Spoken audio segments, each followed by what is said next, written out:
So here one of the exterior angle of a triangle is given, and interior opposite angles are in ratio 1:4, and we have to find the angles of a triangle.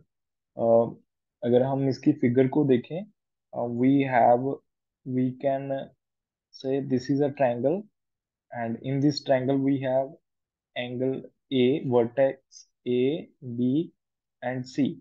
Suppose angle B and C are in ratio 1:4, and exterior of angle A is given, that is equal to 125 degree. We have to find the angles of a triangle. तो हमें इसके angles को पता करना है.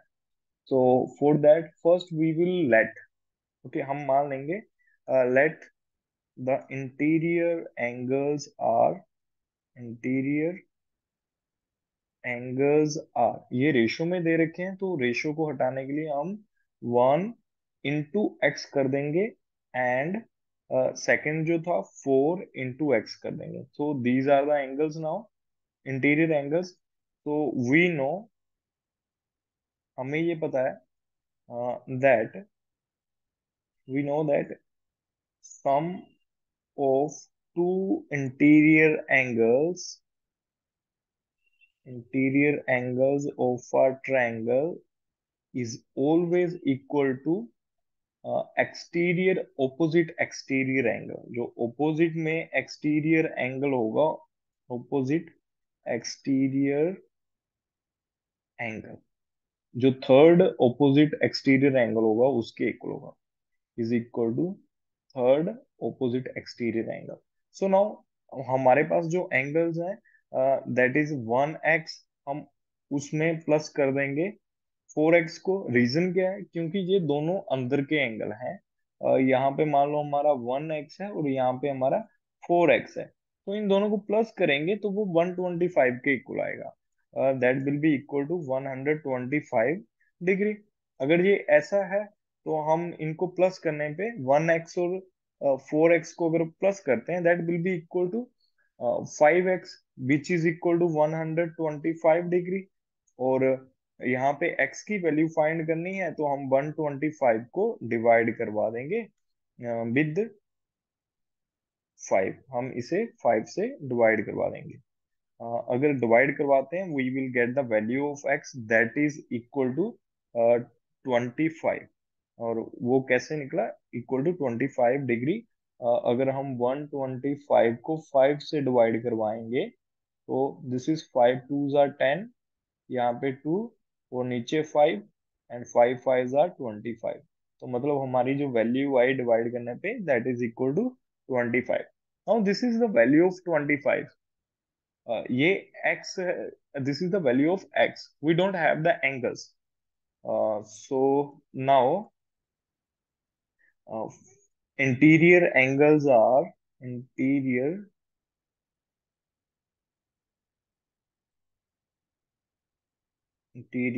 angles are, first angle was 1x, that will be now equal to 1 multiply with 25 degree, which will be equal to 25 degree. वो 25 ही आ जाएगा. And second angle is equal to 2x, and if we will multiply 2, sorry, that is equal to 4x.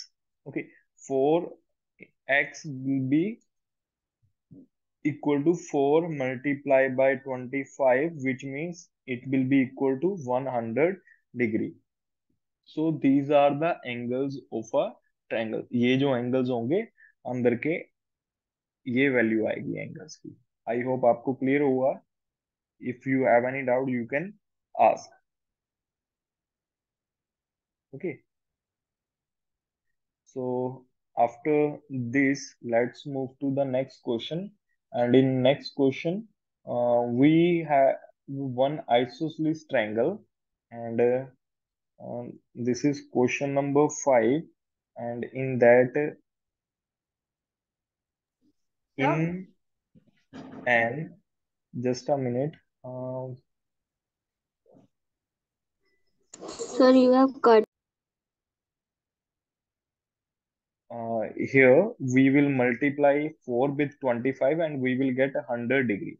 Okay, Now let's move to the next question. In next question, we have an isosceles triangle, and in isosceles triangle ABC, AB and AC are equal, and we have to find the value of angle B and C if angle A is equal to 30 degree. Suppose this is an isosceles triangle, and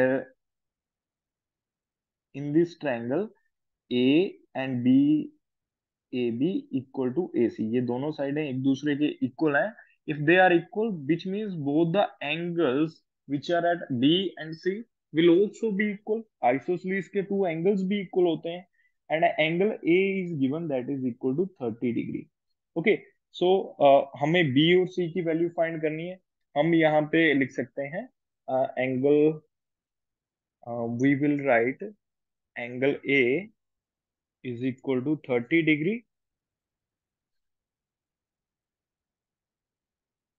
Okay, angle B we have to find, and angle C we have to find. Okay, angle C also we have to find, but angle B is equal to angle C. We know that. ये क्यों है? क्योंकि triangle जो है वो isosceles है, angles will be equal, angle B and C will be equal. तो इनको हम मान लेते हैं एक्स डिग्री, एक्स डिग्री मान लेते हैं. सो अगर हम ऐसा माने तो हम इनको कैसे सोल्व कर सकते हैं? इसके लिए हम क्या करेंगे, सम कर देंगे all the angles. Okay, and अगर all, we will write the angle sum property, that is sum of all the angles of a triangle is equal to 180 degree. वो किसके इक्वल होगा? 180 डिग्री के. तो सम करते हैं angle A plus angle B plus angle C is equal to 180 degree. अब 180 degree करेंगे, angle A की वैल्यू 30 दे रखी है, एंगल जो बी है उसकी वैल्यू है एक्स, और एंगल सी जो है उसकी भी वैल्यू एक्स है. ये इक्वल होगा 180 डिग्री के. तो देखो 30 जो है वो इधर प्लस में है, उधर जाके माइनस हो जाएगा. तो हम x और x दोनों सेम होने की वजह से इनको 2x लिख सकते हैं, क्योंकि अगर अकेला x लिखेंगे तो उसका मतलब क्या होगा? 1x. ओके, यहाँ पे भी हम 1x लिख सकते हैं. 1 and 1 कितना हो गया? 2x. 2x is equal to 180. देखो 30 की वैल्यू दे रखी थी a की, तो वो 30 को माइनस कर देंगे. So here we have 2x is equal to 180 minus 30, that will be equal to 150 degree. And now we will find the value of x by dividing 150 by 2. 2 से डिवाइड कर देंगे, and x will be equal to 75 degree. तो x की value जो है वो 75 degree हो जाएगी. अगर 7 x की वैल्यू 75 है, which means angle B and angle C जो इक्वल्स थे, उन दोनों की वैल्यू क्या हो जाएगी? 75 डिग्री. दोनों की वैल्यू जो है वो 75 डिग्री हो जाएगी. मैं आपको एक बार वापिस से सारा क्वेश्चन एक्सप्लेन कर रहा हूँ. इसमें देखो, आइसोसलीस ट्रायंगल है जिसका मतलब टू एंगल्स इक्वल है, एंगल बी और एंगल सी इक्वल होंगे. तो हमने यहाँ पे एंगल बी और सी को एंगल एक्स के इक्वल मान लिया, और ए बी इक्वल है तो एंगल बी और एंगल सी इक्वल है, ये हमें पता है. एंगल ए की वैल्यू दे रखी है, तीनों को जोड़ेंगे क्योंकि sum of all angle of a triangle is equal to 180 degree.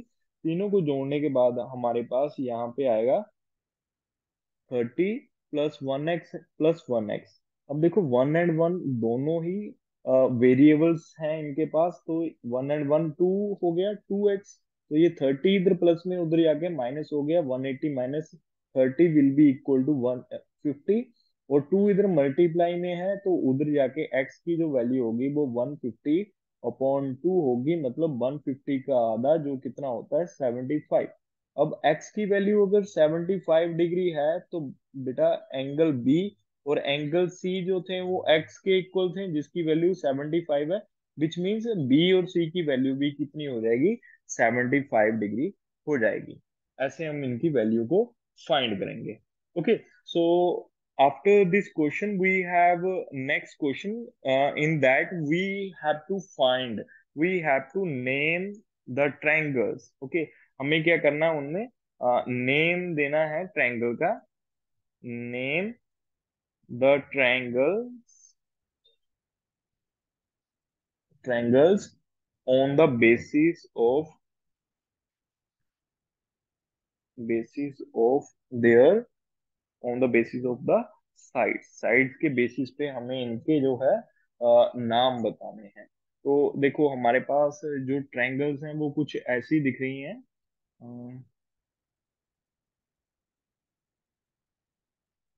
देखो, the first triangle is like this,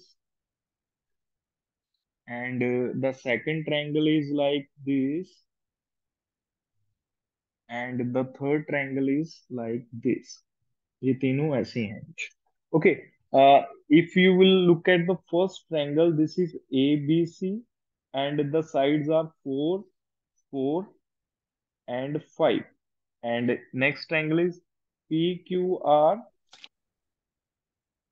If this is PQR, the sides are 13, 12, and 5. And in the next NMP, sides are 7.5, 7.5, and 7.5। अब देखो हमें क्या करना है, इनकी sides को देखते हुए हमें इनके नाम बताने हैं। See, here two sides are equal, दो साइड्स इक्वल हैं, then we will call this as isosceles triangle.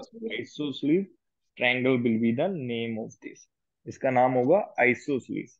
And in next, no any side is equal, we will call it scalene triangle।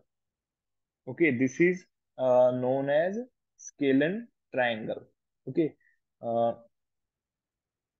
Triangle, scalene triangle। So after this, in the third one we have all the lines, all the sides are equal, so we will call it equilateral triangle। इसका नाम क्या होगा? equilateral triangle होगा। So we will call it equilateral triangle। I hope this is clear। Okay, now after this we have the next question, that is question number 8। And in question number 8 we have to find the angle। Okay, if the angles